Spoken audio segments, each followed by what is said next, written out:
You're listening to the E.I.T.H.R podcast with your host, D.Cal.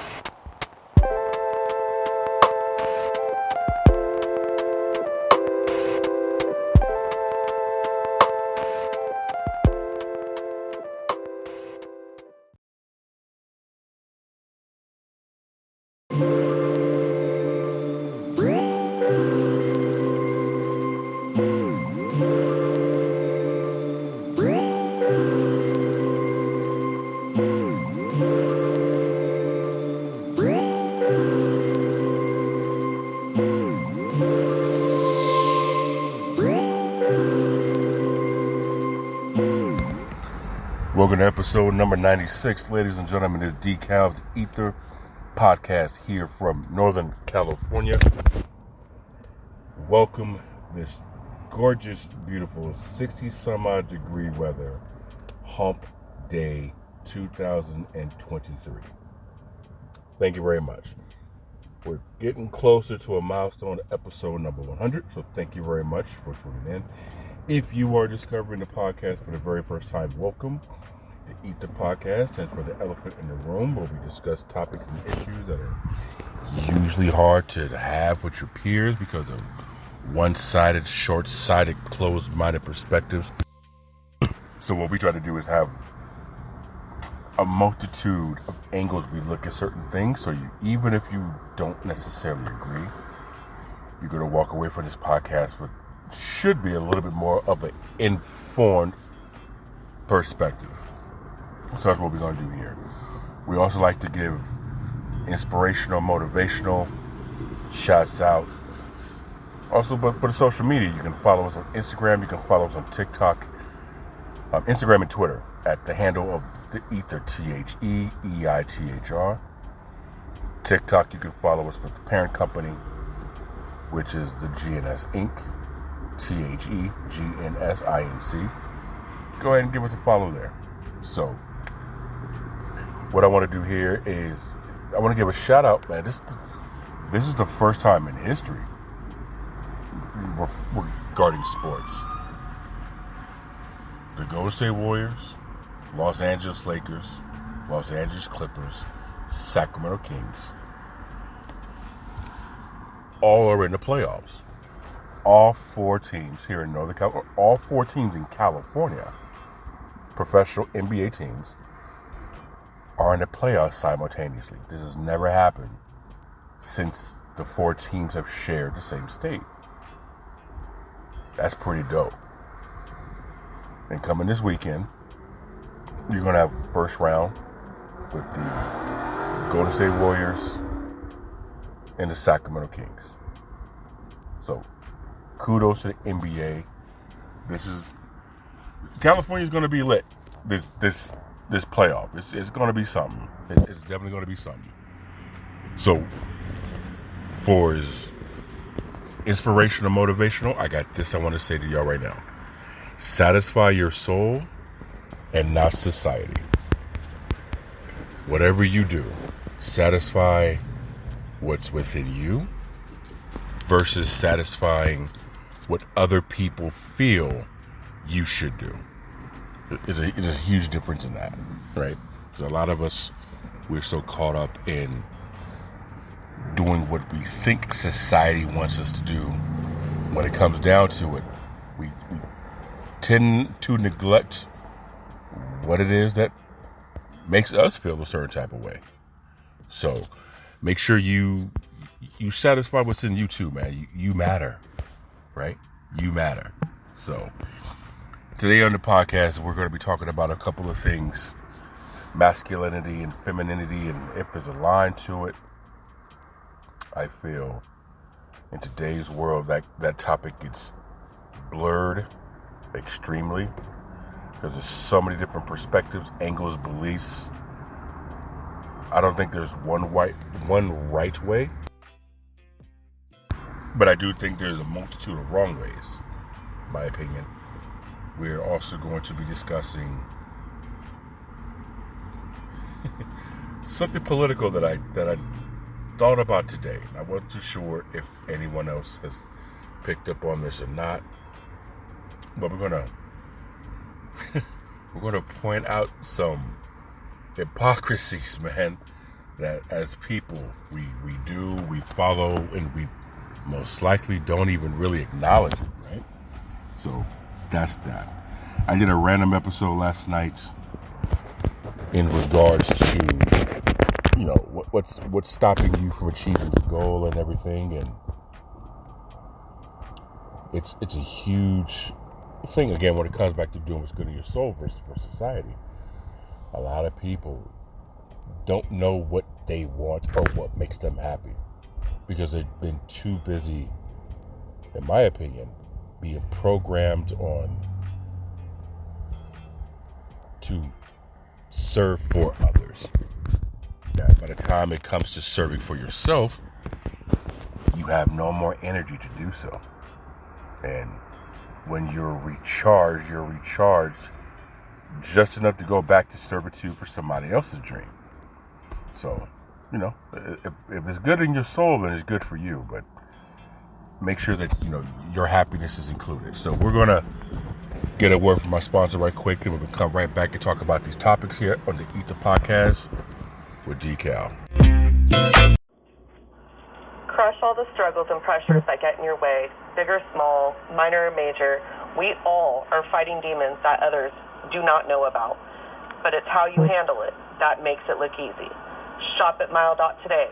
Again, Mile, MILE.today. Mile.today.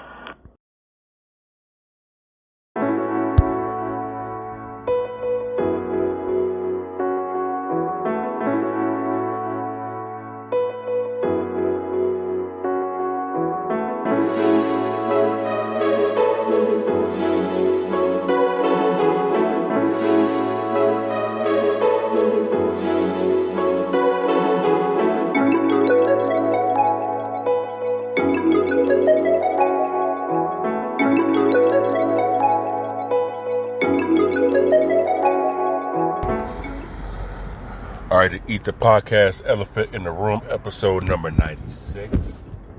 I also want to give a shout out to, we got a few more people listening to the podcast in Chicago, Illinois. What up, Chi-Town? Appreciate you guys turning in. Much love for the Midwest. One of my childhood friends moved just outside of Chicago, where he and his family, he and his wife Joe and his 2 kids. And a few years ago on Twitter, I met somebody, DJ E.I.T.H.R. I haven't talked to him in a minute, so if he's listening or you know him, let him know that his boy gave him a shout out here on the E.I.T.H.R podcast. You can follow us on Instagram, Twitter, the E.I.T.H.R. You can also get the podcast on iHeartRadio, Spotify, or you can download the Spreaker app. Spreaker. Fill out a profile and chat with me. Talk to me that shit. I'll talk back. Even if I'm not doing the podcast, I get notifications that someone had left me a message or a comment, and I respond back to that. So I want to get into this masculinity, femininity thing. Being an 80s baby, right? Being an 80s baby, a 90s kid. Masculinity and femininity was complete polar opposites of one another. And it was, for lack of better terms, it was gender role, right? You're the man, generally speaking, was the masculine. The woman, generally speaking, was the feminine. And that's just how it went. And men, we didn't really share feelings, emotions. We didn't talk things out. We didn't use our words. If anything, it was more of a telepathy, where the woman was the mind reader, and you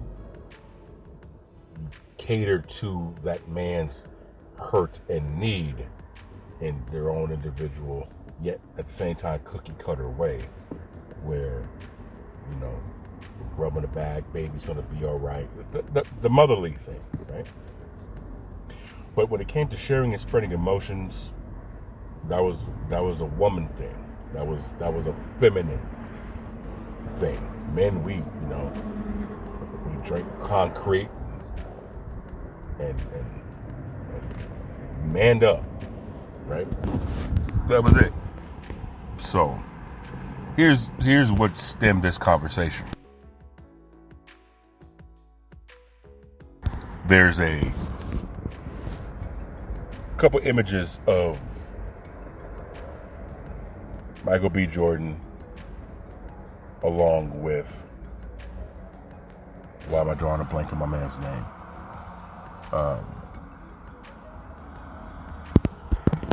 Oh gosh.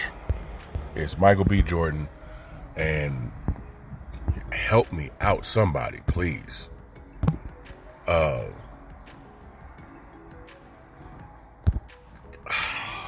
See, now I gotta look it up. I'm so irritated right now. Where I want to kick myself in the ass once I see the name, because I'm wondering, like, I knew that's exactly who it was. So, Jonathan Majors. Why am I drawing a blank on that? So, there's pictures of Jonathan Majors and Michael B. Jordan taking a picture where it seems that Majors has his arm around B. Jordan, and they're both staring into the camera. And one of the rap artists, if you're old enough to remember Cameron, made a comment. This is the reason why I didn't go and see Ant-Man. Well, anyone who knows subliminals and dog whistle comments, that was a shot at making what is believed a derogatory comment about femininity and homosexuality.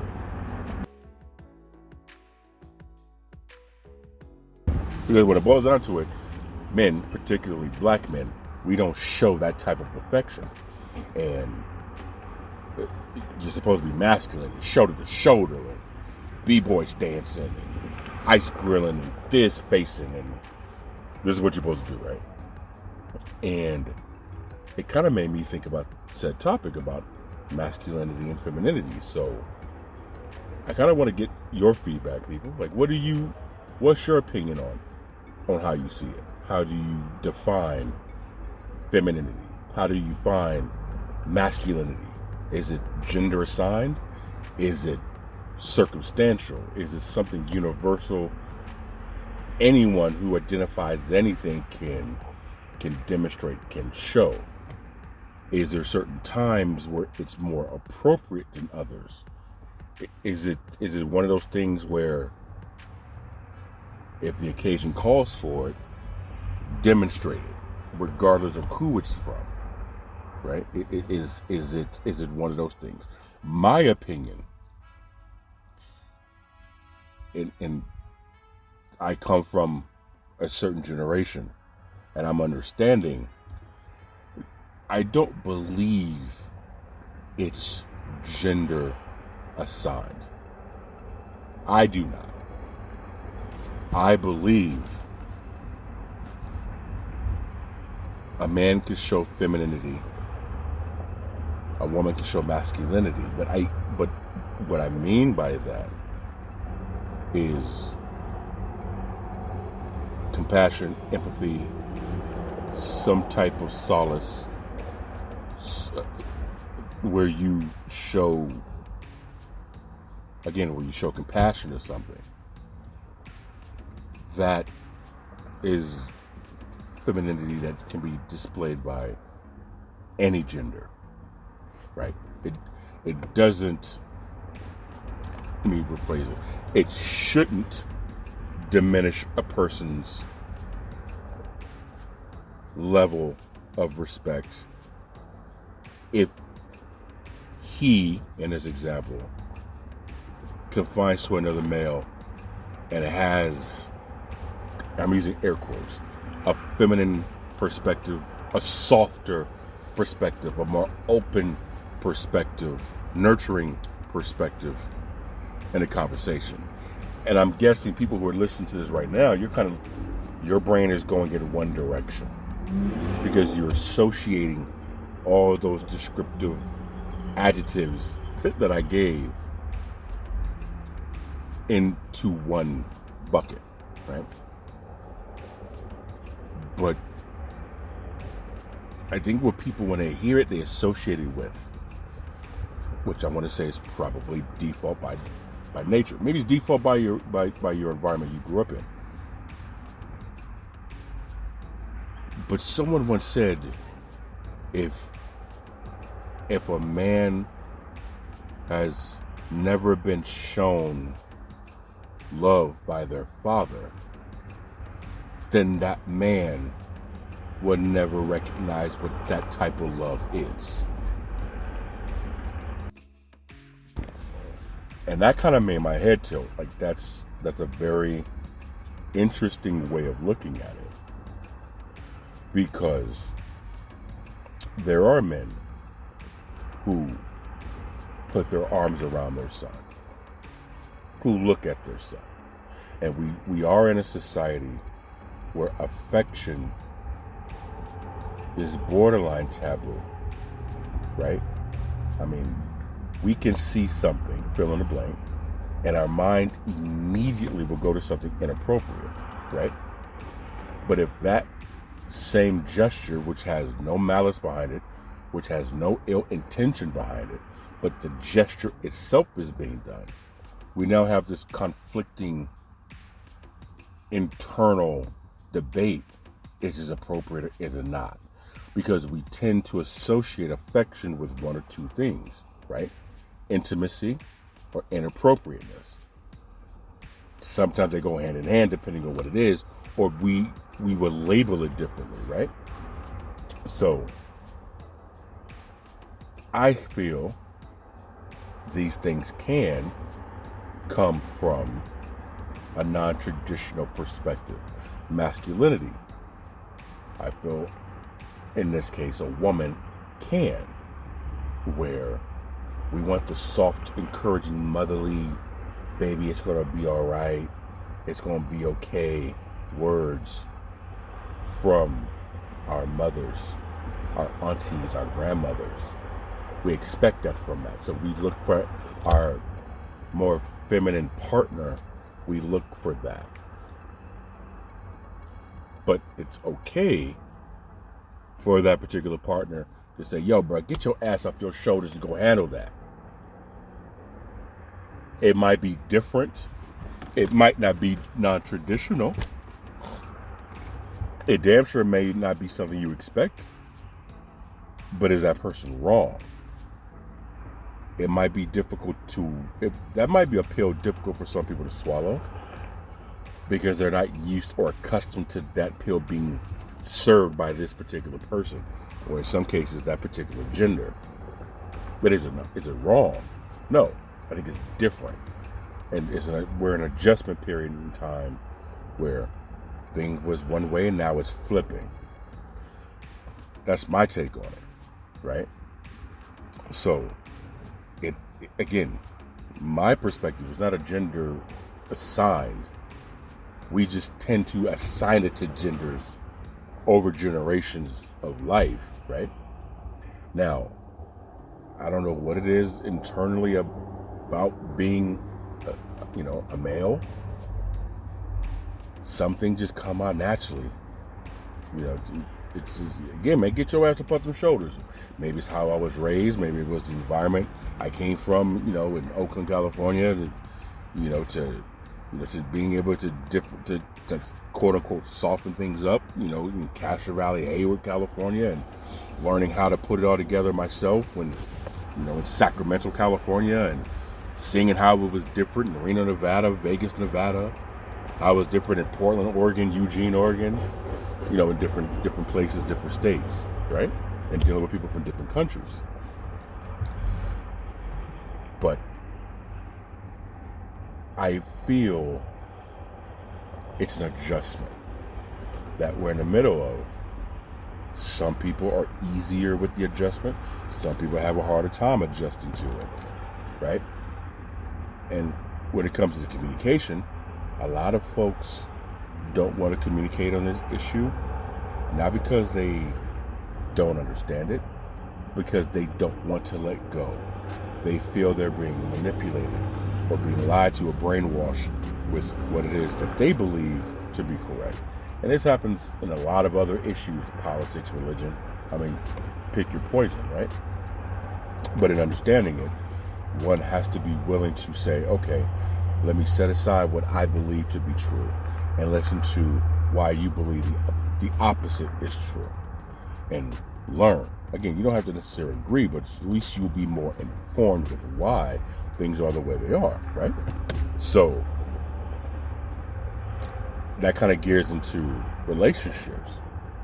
And I think I've said this in a previous episode before, where you have the passport bros, right? Those issues of men going to different countries and looking for a traditional, feminine, air quote, agreeable, less combative partner. And if you listen to the music in today's, at least here in the West Coast, like Northern California, you hear songs where it seems lyrically the message that's being put out, the man and woman's roles of a verse, where the woman's the player too. The woman's breaking the hearts. The woman has multiple guys in her Rolodex that she can go through multiple times a night. She's getting money. They paying her bills, right? So it was always the guy,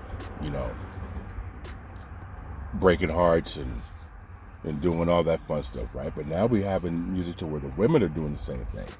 Now, behind the scenes, it is believed that a lot of these women who are in the music game tend to be, true or not, this is just what I'm hearing because I'm not in that aspect of the world, but a lot of those women tend to be from the adult entertainment business, and a lot of the people who are allegedly writing their content are men who have a history of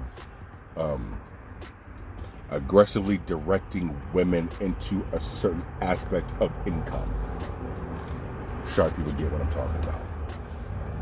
So now you have these female artists with a platform and a following saying words that are coming from the same men that they claim they don't want to be controlled by. Figure that out.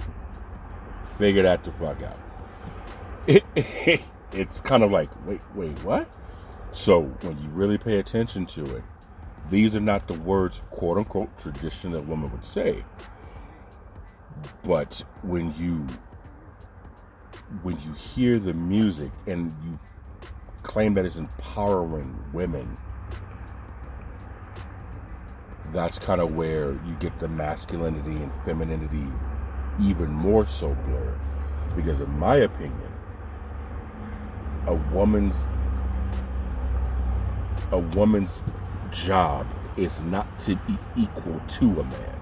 And I've said this before. That's not what you're supposed to do. That's not your place, is to be what I am. Someone gave an example to a woman who dates men and said, would you want to be in a relationship with a man who is racing you to wear the dress in the relationship? And she was like, no, I wouldn't want that. So what makes you think a man wants to be in a relationship with a woman who's racing him to wear the pants? Here's my perspective. The woman's place is not to do what a man can do. No. Your strength is to do all the things that men cannot do. That's how you complete. You get two pieces, you get two Legos. You can't build if the Legos are the same. The Legos gotta fit perfectly. And I think what happens is you get this person who's trying to play a role, you get this person who's trying to match that role, and now they're competing on who's going to be the dominant role, while at the same time wanting someone to be the lesser. You can't another analogy someone said, and it was on I think it was Steve Harvey's show, where there was a woman who was an independent woman. She has her own thing. She's single. I think at this time she was like in her early 30s. And, she's like, I'm the breadwinner. I'm the head of my household. It's just me. So obviously, by default, it's just me. But I'm looking for a man who can accept me being an independent woman. I'm looking for, a Pippin to my Jordan and Pippin, right? And Steve says, are you looking for a man basically to take the role of being the head of the household to where you don't have to? And she's like, well, eventually, yes, that's what I want. Okay. Name a man who's going to be willing to be the Pippin to your Jordan while you're expecting him to be the Jordan and make you Pippin. And if there's a man who's willing to be the Pippin and you Jordan, is that the kind of man that you're looking to lead you into where you want to go? And she says, no. He said, then I don't really know what to tell you. Because you're looking for a man to allow you to do exactly what you don't want to be doing. How does that make sense? And I feel we see these definitions, we see these whats, but the one thing is missing is the why, right? So, in relationships, you have these people who don't understand really what independent means. Independent means you don't need anybody. You got this on your own, right? A bona fide, healthy relationship with communication, with comprehension, with compromise understands we're independently operating on our own, but to make this work, we must be codependent on one another. And that's kind of where the emotional and connection comes into play, not just finances.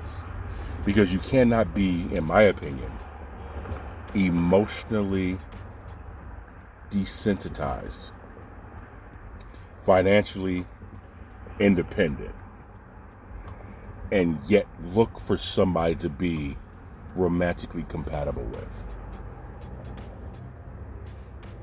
And listen, everybody wants you to speak truth until you start breaking that kind of truth down. Then motherfuckers don't want to hear it. But it's crucial. And please believe you me, man, if someone is not in the mental, psychological, or mature state to hear what you're saying when you bring these things up, oh, they're not going to be ready for anything else that you have. So when it comes to masculinity and femininity, going back to that point, you can have it, but you have to understand not only where you stand, but where your partners stand. Because there's some people who you can give tough love to, and there's some people where you might have to put that tough love on the back burner and be more of the emotional anchor. What was it Chris Rock had in his tambourine stand-up a few years ago? Sometimes you're the lead singer. Sometimes you're playing the tambourine. But when it comes down to it, you're both part of the same band. That's what you're trying to do. Make good music together. Right? So that's my thing, again, when it comes to that.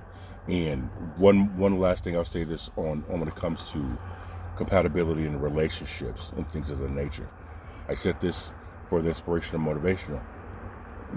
It's for your soul, not for society. Understand something. The relationship that you might be yearning for may not be the relationship that society says is what they want. And that right there can get tricky. Right? Because you might be the kind of man that loves cooking for your partner. But society says women cook. In today's age, unfortunately, nobody fucking knows how to cook anymore. Right? Everybody Grubhubs and DoorDashes and Postmates. No one knows how to cook. No one's willing to admit, first, I don't know how to cook. Second, I need to learn how to cook. 3, I wasn't paying attention when I was taught how to cook. So let's cook together. Let's take these steps together. But we live in a world right now, man, where not everybody's willing to take those steps to growing.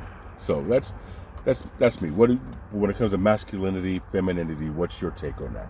Again, you can go ahead and respond back in the comment section on the YouTube page. You could respond to this on the Spreaker app on episode number 95. I'm talking about this. The other thing I want to talk about is when it comes to politics, right? Hold on, I got this. Do I have this?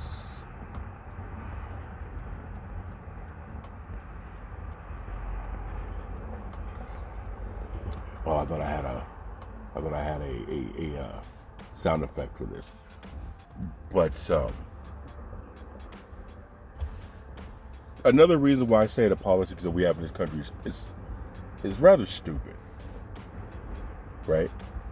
Everybody is on this roll of calling out the other political party, regardless of what it is, right? Both parties suck. But it's when one political party calls out the other political party,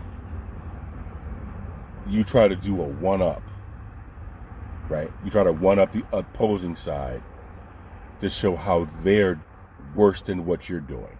And you kind of go back and forth. And I thought it was funny because I was just listening to music, kind of scrolling through, and I said to myself, wait a minute, this is interesting. And I kind of just looked, man, what are the 10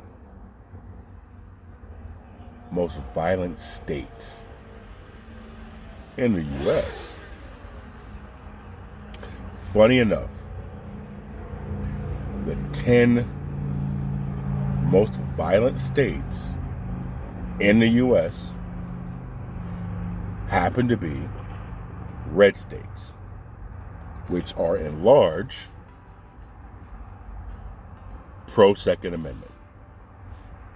So the states that don't want to take it away their guns,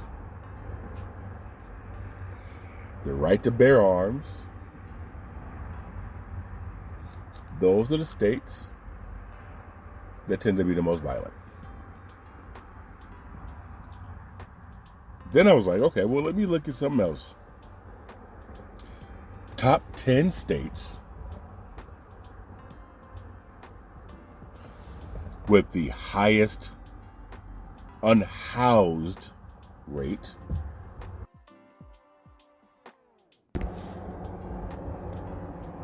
happen to be blue states. So it's like, okay, hold up, wait a minute. So the states that have majority of deaths by gun are states that want their guns, and the states that are air quotes for the people are states that can't house their people.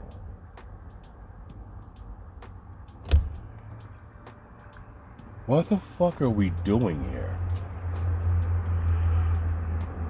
I want everyone kind of just sit back and think about that.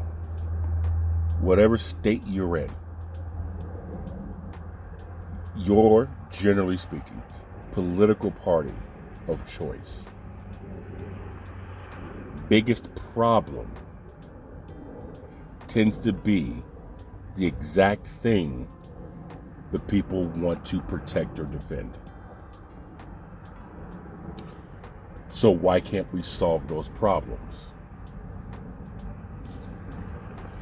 This is another reason why, personally, me,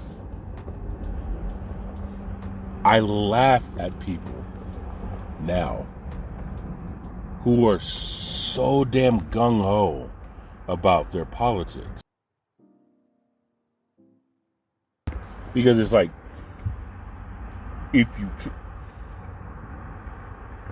nobody wants to have a conversation anymore.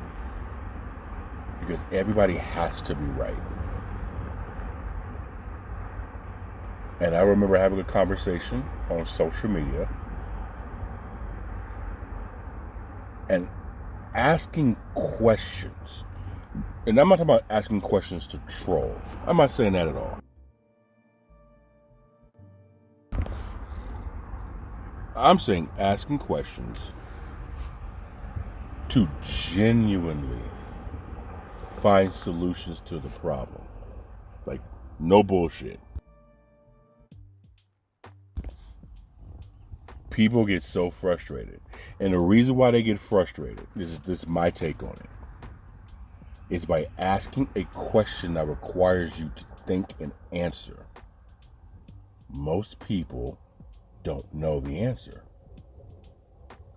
Because they're not arguing with fact or logic. For the most part, we argue with emotion.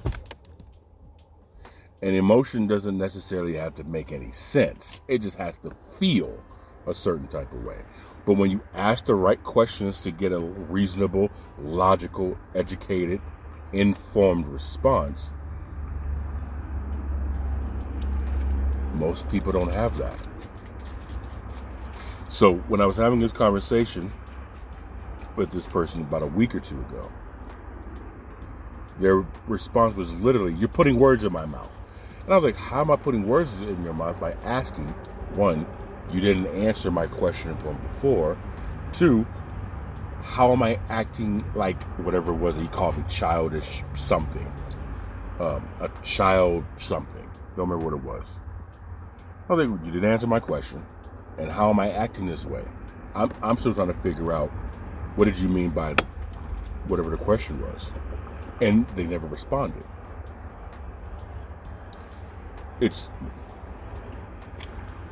Think about it, people. Think about it. Now, with that said, if you have a discussion with somebody regarding fill in the blank, this is going to be very difficult for a lot of people. Don't ask these questions to troll and to piss them off so you can laugh at them. Ask these questions to understand. Like, genuinely, ask these questions so you can be like, no, listen, I want to know. Break this down for me. How does this operate? How does this work? How does this function? Where do you see this? Where is this coming from? Connect these dots. Genuinely ask to understand. You might fuck around and get a conversation out of it. And you both then will have a conversation realizing, oh, we're speaking about the same exact thing. It just, we had two pieces of information that was missing. And we kind of talked it out and figured it out amongst each other. Okay, we still believe what we believe, but now we understand the other side a little bit better. Or, you know what? Damn, we've both been lied to. Or, oh, so we both were speaking the truth. We just missed this information that bridged the two together. Listen, I want to say this, and I'm going to say this to end the episode. But this is one thing about the E.I.T.H.R podcast that I want it to be. As I said, man, this thing I want to be able to, even if you don't agree with what I'm saying, I want you to at least understand a different perspective that you may not have understood. My platform is not meant to necessarily be like everybody to stir the pot for ratings. I'm not trying to stir the pot to get you to tune in and shock value. Listen, my personal Facebook page does that for me, amongst people who know me. So I can post something that somebody would normally get upset, up arms, and offended, but my people know I'm doing this to be tongue-in-cheek. But I also post things to be devil's advocate. And that's kind of what I want my platform to be like, is devil's advocate. I don't want to sway one sway to the other. I want to be able to say, here's my perspective, but let's look at it from this way. So, last night's episode, I talked about quantity versus quality. And I kind of made the note about J. Cole only having a few hundred, less than 1,000 followers up at one point before he blew. And understand something, man. Quality will beat quantity through and through 100% of the time. Right? Some people want to go with 10 dime pieces. I'd rather have a Susan B. Anthony. Right? So, some people rather have a multitude of this. I'm like, no, just give me one of these over there. I'm good. You won't hear from me. It's quality versus quantity. Instead of having 50 of these, I'll just take 5 of those and watch me work it. That's what I want my podcast to be like. I want my podcast to genuinely, when you hear my content, man, I want the content to be quality content. I want the content to be something that you hear and you could talk to people. And either you're going to enlighten people with the conversation you're going to have to listen to this episode, or you're going to stir the pot a little bit and kind of be like, wait. So you don't agree with that? And get into a conversation regardless from any of my episodes. That's the sole purpose of this. Is this right here. Right? It's I want to be the person who reads the fucking article on Facebook and then go into the comment section and watch everybody who's having these conversations be people who didn't even click on the article itself. They just read the heading, came with an opinion of what they think it might mean based on what they feel or what they think about the people involved. And that's the conversation. That's the thread. This is going to be shit like, no, we actually read the article. No, here's an insert from the article. This is what they quoted. This is what they said. So what you guys are talking about over there, it's not even associated with what's going on. Where are you getting this information from? I want this podcast, I want this platform to be exactly that. So I appreciate the people across the United States who tune into this podcast.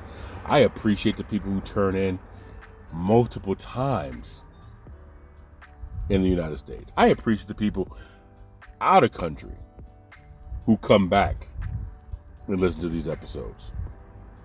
Because the majority of the things that I put in here is well thought out topics that I've seen on social media or things that I'm like, okay, you know what? I think this is important. People need to know this shit. Right? People need to know this.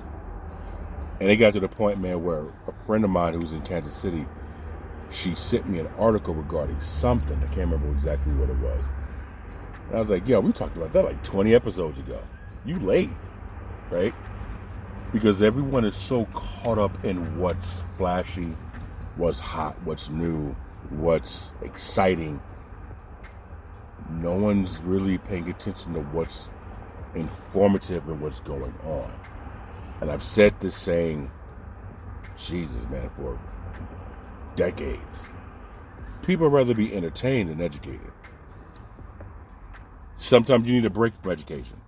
Right. But everyone kind of want to be ostriches, right? They want to just go about their days with their head in the sand. And the problem with that is, with your head in the sand, your ass is in the air. And if your head's in the sand and your ass is in the air, you're never going to see who's fucking you. At least be informed, ladies and gentlemen. That's why the elephant in the room is such an important piece of the GNS Inc. The next piece is the world update. That's the next thing. That's going to be the positive, encouraging thing. Like the woman who was able to smell if a person has cancer in their body. That's wild, right? Yeah, that's wild. Anyway, Thank you very much for your time, man. You can follow us, the E.I.T.H.R, Instagram and Twitter, GNSETV.com. Subscribe, it's free. YouTube, TikTok, the GNS Inc. It's your boy D Cal, and we out.